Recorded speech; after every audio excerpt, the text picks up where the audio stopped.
E aí vamos comentar um pouco sobre a apresentação clínica, né? De fato, um dos pontos altos da nossa discussão, onde a gente vai levantar aí a suspeita, onde é que a gente vai suspeitar de delírio. Existem algumas manifestações clínicas bem clássicas, tá? Que eu vou elencar aí no próximo slide, mas de antemão eu queria destacar a importância de termos os acompanhantes dos pacientes e a equipe de enfermagem bem alinhada. Por quê? Como eu falei previamente, o delírio é uma condição flutuante. Então, o paciente, ao longo do dia, ele pode se apresentar ali de diversas maneiras. Nós, enquanto médicos, geralmente a gente tem aquele horário, né, de visita diária, geralmente uma visita só durante o dia. Então, pode ser que no momento da nossa visita ao paciente, ele não esteja apresentando as manifestações do delírio, ele esteja no seu status basal. Então, a gente vai precisar dessa escuta ativa, não só do acompanhante do paciente, mas também da equipe de enfermagem. São eles que estão ali no dia a dia, são eles que conseguem dar as informações mais precisas do que realmente ocorre nas 24 horas, tá? Então vamos ficar atento a isso, vamos trazer essas pessoas para o nosso lado e vamos sempre lembrar de questionar se está tendo alguma alteração, né, aí de uma forma geral, ao longo do dia, algo que a gente não consiga flagrar no momento da nossa visita. De uma forma geral, quais são as principais manifestações, né? Quando é que a gente vai suspeitar que o paciente está em delírio? Começo aqui com o déficit atencional. Então, é aquele paciente distraído, paciente que não consegue manter o foco, não consegue ter um discurso adequado. Então, essa alteração da atenção, ela chama bastante a atenção. Alteração do nível de consciência, tanto para mais quanto para menos. Eu posso ter um paciente mais sonolento, mais letárgico, mas posso ter também aquele paciente hipervigilante, hiperreativo. Essas alterações, de uma forma geral, também chamam a atenção. Confusão e pensamento desorganizado. É basicamente aquele paciente que não diz nada com nada. Você chega, se identifica, pergunta o nome dele e ele responde, por exemplo, que o céu é azul. Né? Na verdade, é uma confusão, assim, uma desorganização que nos primeiros discursos, né, quando o paciente está contactuando, você já percebe. Distúrbios perceptivos são frequentes, né? Geralmente eles acompanham aí os quadros de delírio. Quando eu falo em distúrbio perceptivo, eu estou falando principalmente de alucinações, de delírios, de ilusões. Essas alucinações, elas podem ser simples, podem ser complexas, tá? Podem ser auditivas, podem ser visuais, o paciente pode ouvir vozes ou outros barulhos, o paciente pode ver pessoas que não estão ali naquele contexto, o paciente pode ver animais, isso é um relato até bem frequente na prática, né? A gente até costuma dizer que a imaginação do paciente em delírio ela é bem fértil, então na prática a gente costuma ouvir diversas histórias, algumas que chegam até a ser engraçadas, né? E que de certa forma acabam marcando a nossa formação. Eu acho que se nenhum de vocês ainda pegou um caso de delírio, possivelmente vão pegar e sempre vão ter aqueles pacientes que de certa forma vão marcar, né? Distúrbios do ciclo sono-vigília, isso é algo extremamente importante e algo infelizmente comum na prática, né? A própria rotina hospitalar nem sempre permite que o paciente concilie bem o ciclo sono-vigília.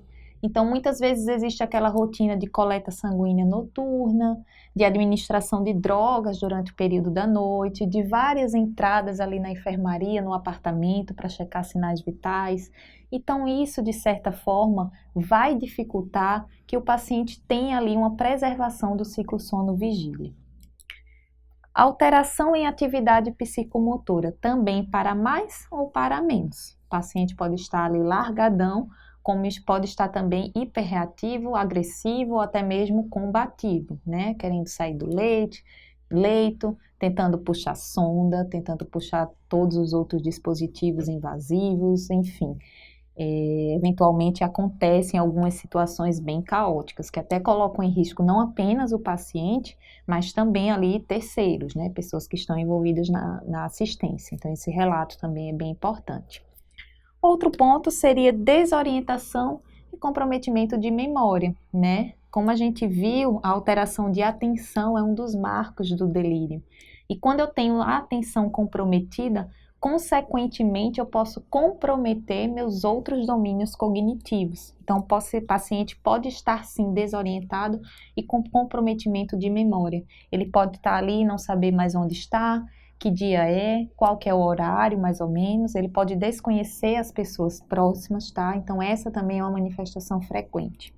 E a outra seriam anormalidades comportamentais, de uma forma geral.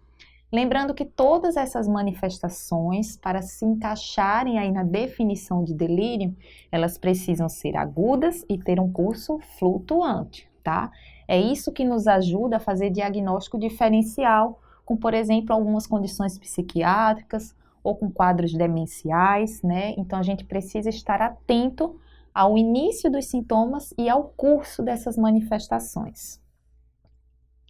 De uma forma prática, a gente pode classificar aí essas manifestações em delírio hipoativo, hiperativo e misto.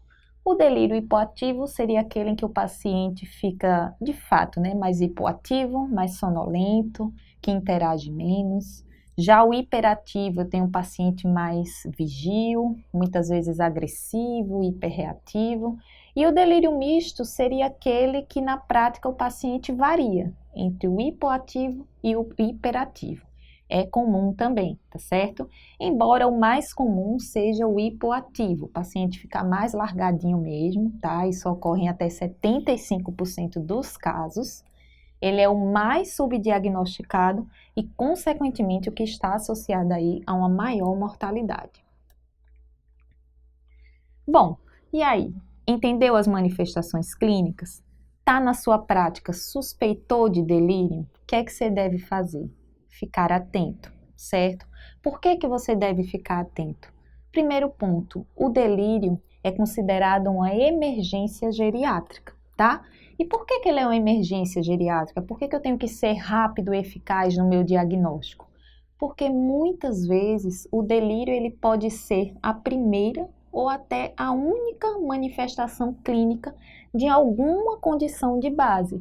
E isso envolve, por exemplo, condições de base potencialmente fatais, como, por exemplo, um quadro de infarto, de AVC, infecções ou alterações metabólicas graves. Então, é por isso que muitas vezes a gente costuma fazer essa analogia aí do delírio com a ponta do iceberg, né? Essa é uma analogia bem clássica, onde a gente tem aqui a manifestação clínica do delírio, mas que diante desse quadro, imediatamente nós devemos lembrar que existe algo por baixo, né? E que esse algo por baixo envolve aí inúmeras complicações, inúmeras disfunções orgânicas, tá? Lembrem disso, delírio geralmente é sinônimo de disfunção orgânica.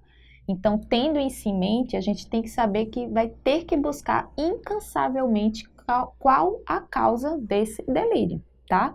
Então, vejam o delírio como a ponta do iceberg, mas lembrem de todo esse contexto que pode estar envolvido. E lembre-se, o delírio é considerado uma emergência geriátrica. A gente precisa ser rápido, a gente precisa ser eficaz e a gente precisa aí corrigir os fatores e manejar de maneira adequada.